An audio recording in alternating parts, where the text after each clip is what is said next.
Imagine एक crowded place है और वहां पर एक हॉर्स भी है। उस क्राउड में से किसी ने उस हॉर्स को पूछा, बताओ 5 + 7। तो जो हॉर्स है उसने अपने हूप्स टैप करने स्टार्ट कर दिए और एग्जैक्ट 12 टैप्स पर उसने स्टॉप कर दिया। 5 + 7 = 12। उसने 12 टैप्स पर खुद को स्टॉप कर दिया। इट मीन्स उसने सही आंसर किया एक मैथ के क्वेश्चन का। यस, आज हम बात करने वाले हैं एक हॉर्स की जो मैथ के इक्वेशन, मैथ की कैलकुलेशन, डेट के क्वेश्चन सॉल्व कर लेता था। ये 100 साल पहले की बात है। जर्मनी में एक हॉर्स था जिसका नाम था हैंस। जो उस हॉर्स का ओनर था वो उसको ना अलग अलग टाइप के क्वेश्चंस, मैथ्स के क्वेश्चन पूछता था, कभी इक्वेशंस पूछता था, कभी डेट के क्वेश्चन पूछता था। और वो जो हॉर्स था वो अपने हुक्स टैप करके उन चीज़ों का आंसर देता था। जो वहाँ के लोग थे वो इस बात को देखकर बहुत ही ज़्यादा सरप्राइज थे, बहुत ही ज़्यादा शॉक में थे कि मतलब एक हॉर्स मैथ्स के क्वेश्चंस, डेट के क्वेश्चंस कैसे सॉल्व कर पा रहा है। सब उसको ये तक मानने लगे थे कि ये smartest horse in the world है, कि मतलब इसको मैथ्स के क्वेश्चन तक सॉल्व करने आ रहे हैं। उस हॉर्स की इतनी ज़्यादा बात हुई, मतलब इतना ज़्यादा वो फेमस हो गया कि अखबार भी उसके बारे में छापने लगे, दूर दूर तक उसकी बातें होने लगी। और जब इतनी बात आगे बढ़ी तो साइंटिस्ट तक भी ये बात पहुंची और साइंटिस्ट को बहुत क्यूरोसिटी हुई ये जानने की कि ये हॉर्स कैसे मैथ्स के इक्वेशंस और कैलकुलेशंस सॉल्व कर पा रहा है।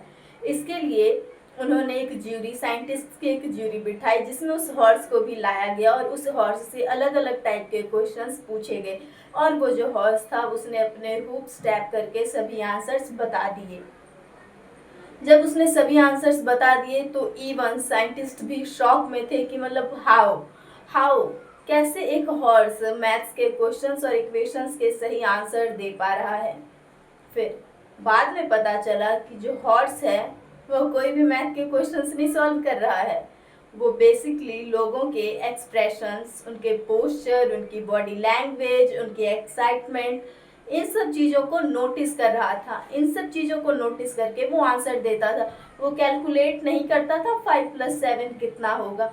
वो बेसिकली सबके फेशियल एक्सप्रेशंस, उनकी एक्साइटमेंट, उनकी ब्रीदिंग, उनकी स्माइलिंग, ये सब चीज़ें नोटिस करके लोगों को आंसर दे रहा था।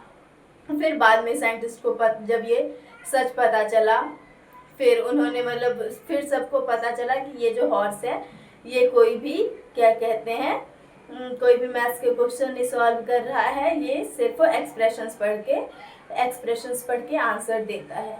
तो ये बात, ये उस हॉर्स के पास एक ऐसी स्किल थी जो लोगों के पास नहीं होती है, जो एक ह्यूमन के पास नहीं होती। हम लोग ह्यूमन है फिर भी हम लोगों को ऑब्जर्व करना है। हम लोगों को लगता है कि जो कॉन्फिडेंट पर्सन होते हैं, जो मोस्ट कॉन्फिडेंट पर्सन होते हैं, वो person loudest in the room होते हैं। वो पर्सन होते हैं जिनके पास कहने के लिए बहुत कुछ होता है। कॉन्फिडेंट पर्सन के पास बहुत सारे फनी जोक होते हैं, उनके पास कहने के लिए बहुत कुछ होता है। Loudest person in the room होते हैं वो, बट इन रियलिटी ऐसा नहीं होता है। जो कॉन्फिडेंट पर्सन, कॉन्फिडेंट कम्युनिकेटर्स होते हैं, they are not loudest in the room, बल्कि वो जो लोग होते हैं वो साइलेंट ऑब्जर्वर होते हैं। वो लोगों को ऑब्जर्व करते हैं, वो लोग भी ये चीज़ें नोटिस करते हैं। जो कॉन्फिडेंट कम्युनिकेटर्स होते हैं वो भी ये चीज़ें नोटिस करते हैं। वो लोगों को ऑब्जर्व करते हैं कि how anyone speak, how he smiles, कैसे वो बात कर रहा है, बात करते वक्त उसकी आईज, उसके हैंड, उसका पोस्चर, उसकी स्माइल, उसकी ब्रीदिंग कैसी है। तो कॉन्फिडेंट पर्सन जो होते हैं वो लाउडेस्ट इन द रूम नहीं होते हैं, बल्कि वो साइलेंट पर्सन होते हैं जो साइलेंट रहकर लोगों को ऑब्जर्व करते हैं। हम लोग कॉन्फिडेंट का गलत ही मतलब निकालते हैं कि मतलब कॉन्फिडेंट पर्सन मतलब बहुत कुछ है उनके पास बोलने के लिए, उनको सब आता है। नहीं, समटाइम्स ऐसा नहीं होता है।